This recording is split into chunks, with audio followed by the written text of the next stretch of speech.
Hey guys, I'll just do a quick overview here showing how to do this procedural growth thing and then show you how to make a dynamic simulation with this with RBD, which is quite simple, but I'll focus on the procedural growth thing. And it's very simple. I first got this statue, Eninstein's Head statue from 3dscans.com. You can just download everything here for free. It's pretty neat, pretty nice. And to start, I scatter some points here inside the head. You can scatter as many as you want, just some starting points, so this thing here can grow. And then I convert it to VDB. And it doesn't have to have a really good resolution here. The key thing is that we have to use this VDB advect here, combine it with VDB reshape to make it grow. So how does VDB advect work? Everything must be inside the subsolver. So here's inside the subsolver, by the way. So it evaluates all those actions on every frame on top of the last frame. And this VDB advect here needs some data in order for it to know how to be advected. And I create this using a volume.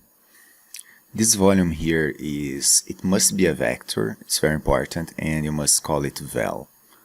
I also find out that it works if you change the uniform sampling to by size. Otherwise it wasn't working, I'm not sure, but it's working like this. And a volume VOP with a noise. So it will get those values from here, but it must be a VDB. So I just convert it to VDB and use this VDB vector merge. I'm not that sure why, how this works, but I think it just gets the volume values here and put it into the VDB data. And just to have a look inside here, the volume VOP, I'm just using a turbulent noise and a bind export to export it as a vector using the attribute val. And let's have a look here inside the subsolver now. So on the first input I'm using this starting point. And then I'm connecting it to a VDB advect. The VDB advect needs the noise values, which are coming from here, connected to the second input. But just this by itself will not make it work, because it's advecting the volume in some direction, but it disappears. I don't know, maybe because of the low resolution, and we must use a low resolution here because this VDB advect inside the subsolver can get very expensive and it's very slow. So I'm using this VDB reshape as well. Let me just put it here so you can see how it's working. And now it's advecting and expanding at the same time. So it gets this really cool effect. But it doesn't have limits. So it's just like growing forever on any direction, on all the directions. And that's why I'm using this VDB combine. And as you can see, it starts getting the head shape.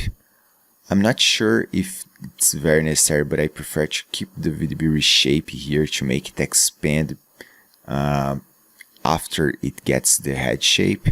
I don't know, this way it doesn't like waste time calculating things around the head. And depending on your settings here inside of the volume VOP, it will not fill the head properly. As you can see, it's going here, it's happening here.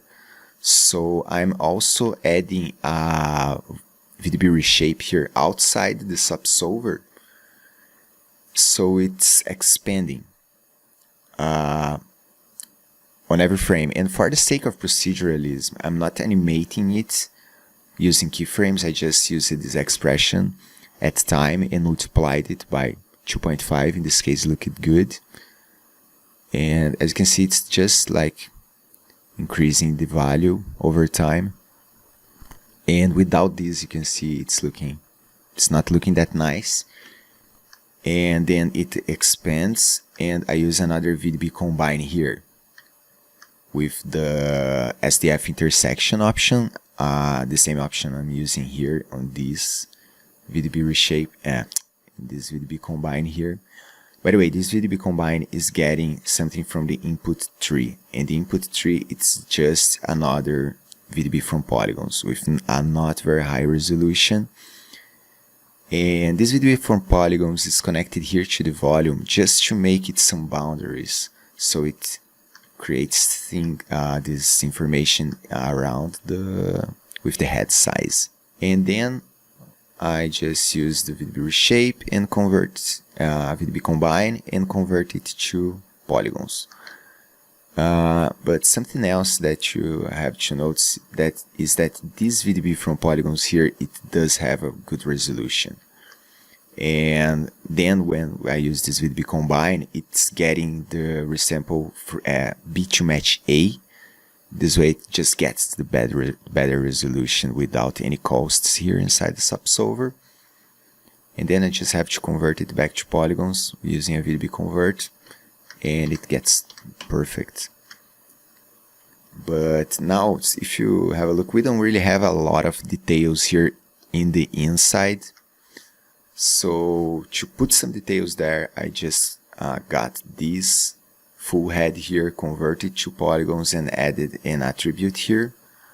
I call this attribute out, and then I'm transferring this attribute to the growing head. And as you can see here, when you visualize, we can see this. It's called out attribute, and I'm using this smooth just to smooth the out attribute so it doesn't get like with these jagged edges. It's just getting the out attribute from here and transferring from here. It's pretty simple. And then I add a noise here, just on the interior. It's not looking that good here. It has some artifacts, so I'm blurring this, only the inside area. And let's have a look inside of this noise here. I'm using a turbulent noise connected to the P position and the displacement, so it displays these things along the normals of the object. But using the out attribute, it would apply to the outer surface and not the inside surface. So I'm using this fit range to remap it from 0 to 1 to 1 to 0. Now the 1 attribute is here inside the mesh, not outside. The outside is 0. And then I'm connecting it to the scale of the displacement. So it just scale this part and not this part.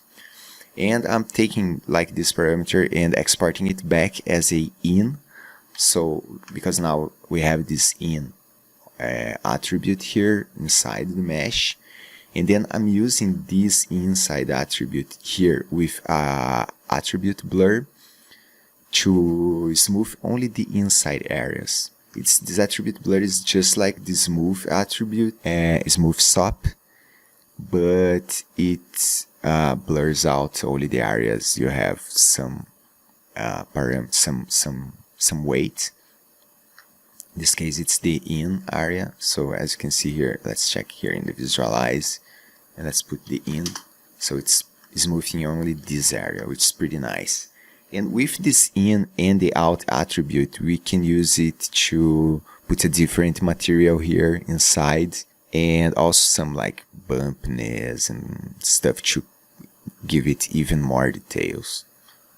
And then I'm caching this out, so it gets like, doesn't get. And then I'm just adding a time blend here, holding the last frame, the 99 frame. In fact, I cached it a little bit more than 99, but as you can see, when the cache is gone, it just disappears with this error. So I just add this time blend to hold this frame from 99. It will just be freezed. And then I just added this RBD hero object to the statue, and it will make the statue fall and be like really with these dynamics. The only thing that I changed here inside the AutoDOP network in the RBD object, let me just cancel it, is use the form geometry. Otherwise it will like calculate as a static geometry forever with just this tiny little dot. And inside the rigid body solver, I just switch it off, the sleeping time, just make it 0. This way sometimes the statue can freeze when it's moving a bit slowly, and it wasn't looking good. And yeah, I think that's it. So yeah, that's it. Just let me know if you have any doubt, because I'm not sure if I was that clear. But yeah, I think it's not a very complex setup, and the scene file is available on this link description. So just download it and play it with your own ideas. Alright, that's it, and thanks for watching.